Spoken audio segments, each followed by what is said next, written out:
po jako akawuwo kitunuliro kirale ogirisa family yo paka. Ensonga z'ettaka mu buli kitundu kya Uganda ziri bwazo nga mu bitundu ebisinga owulira nkayana kugobaganya bantu ku ttaka. President Museveni tumusaba atuggyeko abantu ababbi. Museveni wera ababbi b'ettaka. Museveni wera ababbi b'ettaka. Museveni tuwerere ku babbi.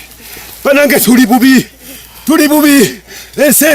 Mu kakiiko ka Paalamenti akavunaanyizibwa ku by'enzimba ka Parliamentary Committee on Physical Infrastructures, Minisita avunaanyizibwa ku by'ettaka Honorable Persis Namuganza ategeezezza ababaka abatuula akakiiko kano nga kino bwe kivudde ku bakozi ba minisitule abalina okulondoola emirimu bitundu by'eggwanga eby'enjawulo obutaweebwa nsimbi zibatambuza ekibaviirako n'oluusi okufulumya ebyapa ebisuuka mu kimu ku ttaka erimu olw'ensonga nti babeera tebatuuseeyo ng'onasinzidde wano okusaba ababaka abatuula akakiiko kano okuyamba ku minisitule eno mu mbala y'omwaka gw'ebyensimbi ogujja 2022-2023 ensonga eno ebeere ku mwanjo. And have titles created in a multiple way on the same piece of land because they never listed locus.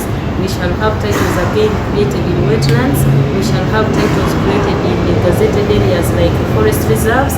We shall have multiple titling, which we have now been fighting under this new system, because there is no way a technical person can really have the clear picture on the type of land where he's creating the title. Government also decided that even the judges, even the magistrates, even courts of law, to rule on anything to do with land, they must first list the locus to have the clear picture. Minisita Namuganza aliko ensonga eziwerako z'abuulidde ababaka okusobola okutereeza ensonga z'ettaka so nga n'ababaka baliko amagezi ge bawadde minisitule okugonjoola ebizibu by'ettaka mu ggwanga.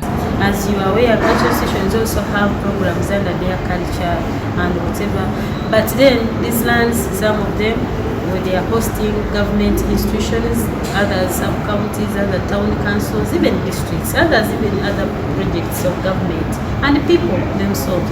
So His Excellency the President said this is an issue which has been pending for a long time. Buli ekigaana kyonna tugamba mafiyaism. Buli bbanga mu nsi waba ebigambo ebyogero olumu nga bisabike ne kati kyo kino kitegeerekeka bulungi. Mafia mu lulimi olulongooseemu abakisabika be babbi. No, the mafias are highly connected people. They may be in government, others are not in government, but they are highly connected and they are all out there to make nothing but money and fleece government. Emirimu mingi naddala egya gavumenti ebiseera ebisinga gikolebwa mu ngeri ya gadibengalye olwo n'olyoka owulira ekigambo bamafiya bwe kivuga mu matu g'abantu nga ne mu nsonga z'ettaka bano tebabulamu. Kati omulembe guno gwa dominatingibwa ababbi era olaba nga kalikula mu bwekyuse nga bagadde main activity oba economic activity mu Uganda ekolebwa tunaatera okuwandiika abaana baffe tugabe bubbi. Tugende ki ekirala abantu kye bajjamu esente ndi corruption. Kati ebyo byonna biyingire edda abantu agriculture farming biki katugenda gamba corruption n'okubba.